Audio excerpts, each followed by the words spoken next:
این اواخر همه دارن درباره سال 2030 حرف میزنن. مگه تا سال 2030 قراره چه اتفاقایی بیفته؟ مجله مشهور تایم شمارش معکوس جالبی رو توی اینترنت شروع کرده.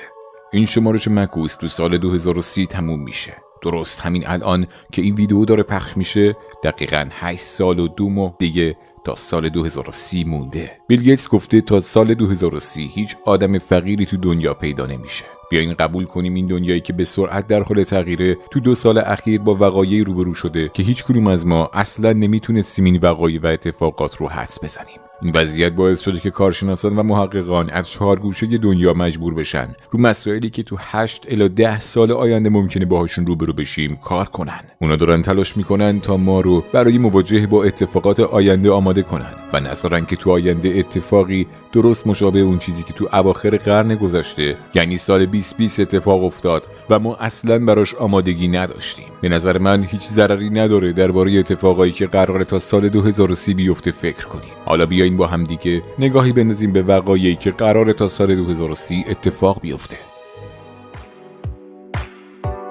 قبل از تماشای این ویدیو حتما عضو کانال بشید و دکمه زنگوله رو بزنید و با لایک کردن این ویدیو از ما حمایت کنید.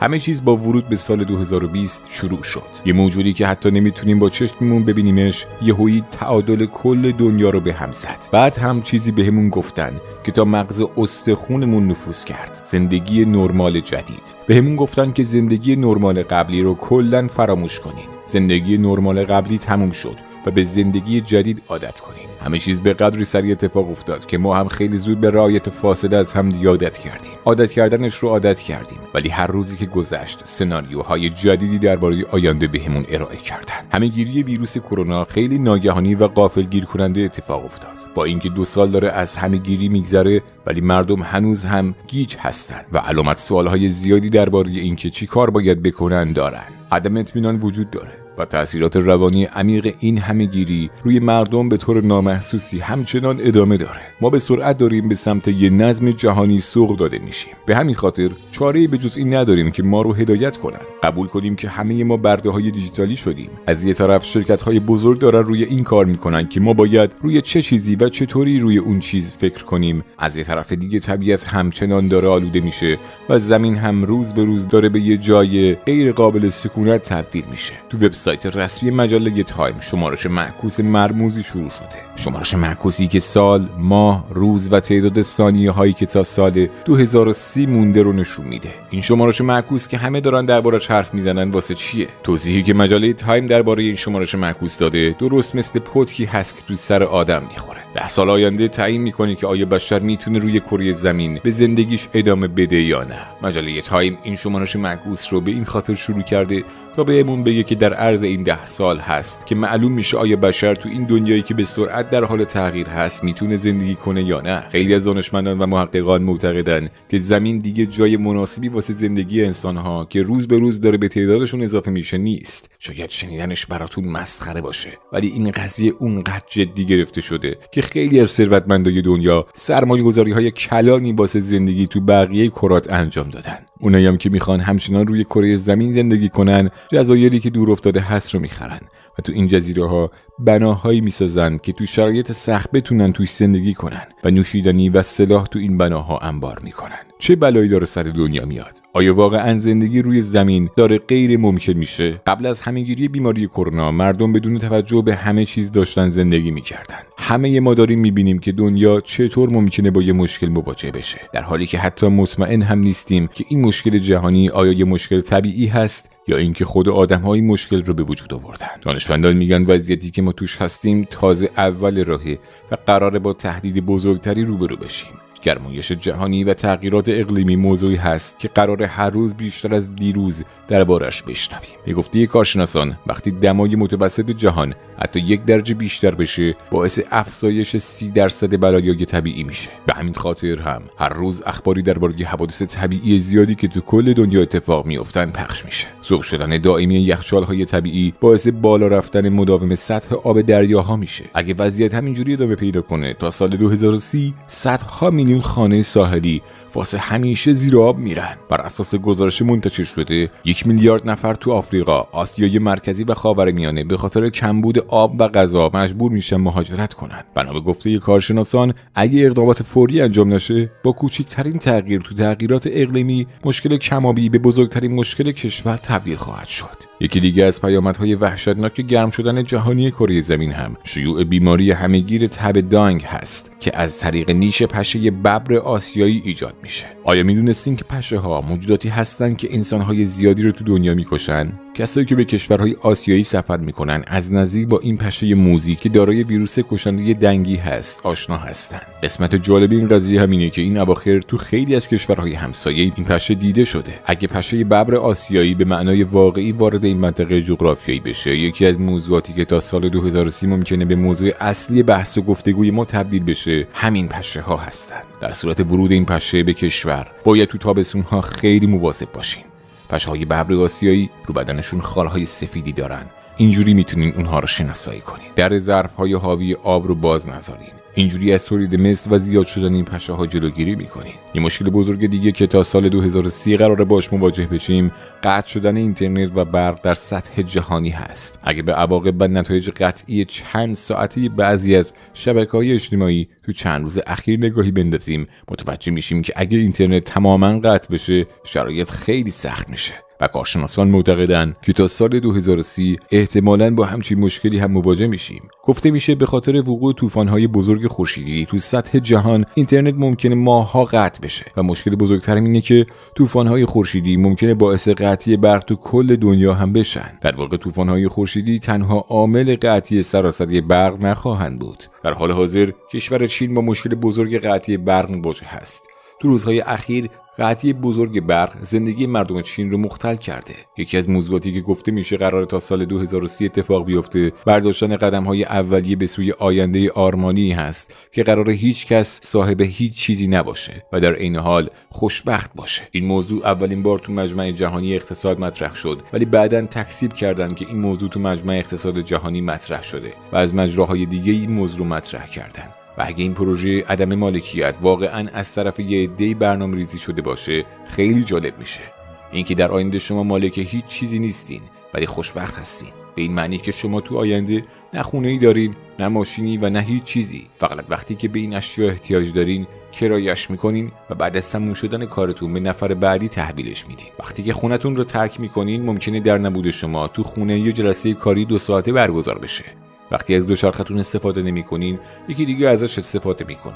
وقتی لباساتون رو نمی‌پوشین، یکی دیگه اونها رو می‌پوشه. میدونم که حتما با خودتون میگین مگه همچین چیزی هم ممکنه؟ حقیقتاً یکی از موضوعاتی که گفته میشه قراره تو سال 2030 اتفاق بیفته، همین موضوع عدم مالکیت هست. عده‌ای هستن که عقیده دارن اگر ما انسان‌ها صاحب چیزی نباشیم، همه انسان‌ها خوشبخت میشن. البته منطق این خوشبختی بدون مالکیت هم اینه که همه چیز قراره رایگان باشه. شما اصلاً لزومی نداره واسه خونه و ماشینی که می‌خرین پول بدین. دیگه کسی آرزوی داشتن گوشی آیفون رو نمی‌کنه، چون هر کسی بخواد آیفون داشته باشه میتونه مجانی و رایگان صاحب گوشی آیفون بشه. ولی به ازای همه این امکانات از شما انتظار میره که بنده‌های دیجیتالی محض بشین. وقتی با گوشی رایگانی که بهتون دادن دارین تو شبکه‌های اجتماعی میچرخین، حق اینو ندارین که تبلیغات و ویدیوهایی که تمایل به دیدنش رو ندارین رو رد کنین. قراره تو آینده 7 روز هفته و 24 ساعت روز تحت نظر باشین و هیچ حریم خصوصی براتون وجود نداشته باشه. حتی به غذایی که میخورین هم نظارت بشه. هرچند شنیدن این چیزا آدم رو اذیت میکنه، ولی رایگان بودن این خدمات باعث میشه تا آدم‌ها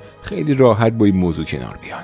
در رابطه با این موضوع بهتون پیشنهاد میکنم که حتما کتاب 1984 جورج اورول رو بخونین. یکی از پیشرفت‌هایی که انتظار میره تا سال 2030 حاصل بشه، پیشرفت هر روزه در زمینه فناوری‌های ژنتیکی و مشکلاتی هست که قراره به خاطر این پیشرفت‌ها به وجود بیاد. در آینده با دستکاری ژن‌ها میشه یه سگ خانگی شبیه ببر تولید کرد. البته در صورتی که نتایج حاصل از تغییرات ژنتیکی برخلاف اصول اخلاقی باشه، در اون صورت ممنوعیت‌های قانونی هم براش وضع خواهد شد. نتایج حاصل از تغییرات ژنتیکی ممکنه در زمینه بهبود ناهنجاری‌های ژنتیکی رضایت بخش و مفید باشه، ولی از طرف دیگه این پیشرفت میتونه به همون اندازه خطرناک هم باشه و باعث هرج و مرج زیادی تو دنیا بشه. تمایل زیاد آدم‌ها واسه استفاده مخفیانه از این تکنولوژی باعث رشد قارچگونه تعداد آزمایشگاه‌های زیرزمینی میشه. موضوع دیگه هم اینه که این تکنولوژی ممکنه باعث افزایش میزان جرم و جنایت و قاچاق انسان بشه. بعضیا معتقدن تو سال 2030 دنیا به قطع پیشرفت میکنه که زیرساخت‌های لازم برای انتقال مردم به سیاره مریخ فراهم میشه. الن استفن، دانشمند ارشد ناسا، میگه با سفرهایی که قراره با فضاپیماهای سرنشیندار به مریخ انجام بدیم،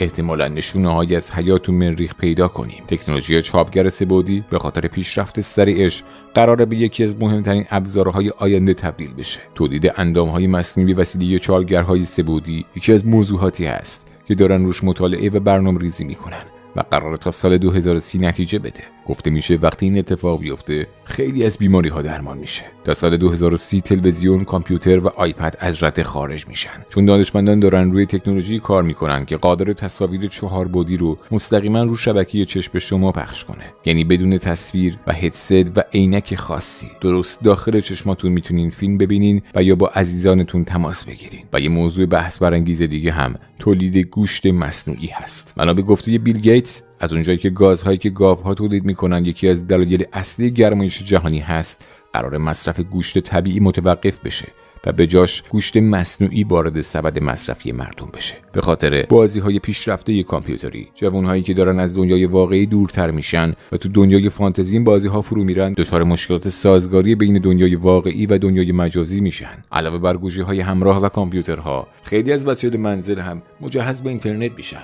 با مفهوم اینترنت اشیا آشنا بشین. یه عده‌ای از طریق اینترنتی که به یخچال شما وصل هست میتونن مقدار غذاها و نوشیدنی‌هایی که تو یخچال شما هست رو بفهمن.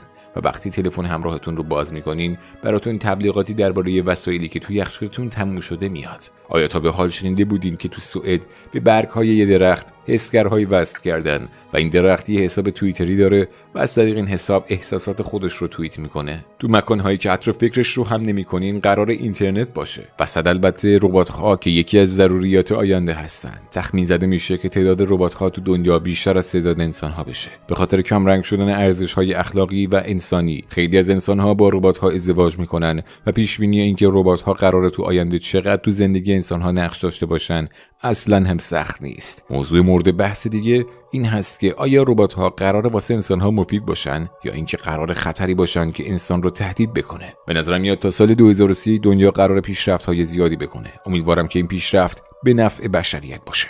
از طرف دیگه همه ما تردید داریم که آیا هدف نهایی و برنامه‌هایی که این قدرت‌های جهانی تدارک دیدن در راستای خدمت رسانی صادقانه به بشریت هست یا نه؟ یکم عجیبه که خود اونایی که معتقدن آینده بدون مالکیت به نفع همه انسان هاست چرا تو 4 گوشه دنیا دنبال خرید زمین هستن. اگه یه عده‌ای قصد دارن برنامه‌های شومی رو روی انسان‌ها پیاده کنن، من به نوبه خودم میتونم بگم فقط تماشاشون میکنم و خیالم هم راحته، چون هیچ کدوم از ماها مالک واقعی اون چیزهایی که داریم نیستیم و با آگاهی از این واقعیت باید یاد بگیریم که چطور خوشبخت باشیم. شاید بعضی‌ها این واقعیت رو فراموش کرده باشن، ولی این دنیا نمرودها و قارون‌های زیادی به خودش دیده.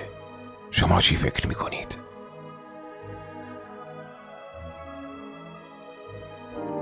خیلی ممنون که تا آخر این ویدیو همراه ما بودین. اگه از این نمونه ویدیوها خوشتون میاد حتما ویدیو رو لایک کنید، به دوستانتون به اشتراک بذارید و در قسمت کامنت حتما نظرات خودتون رو بنویسید.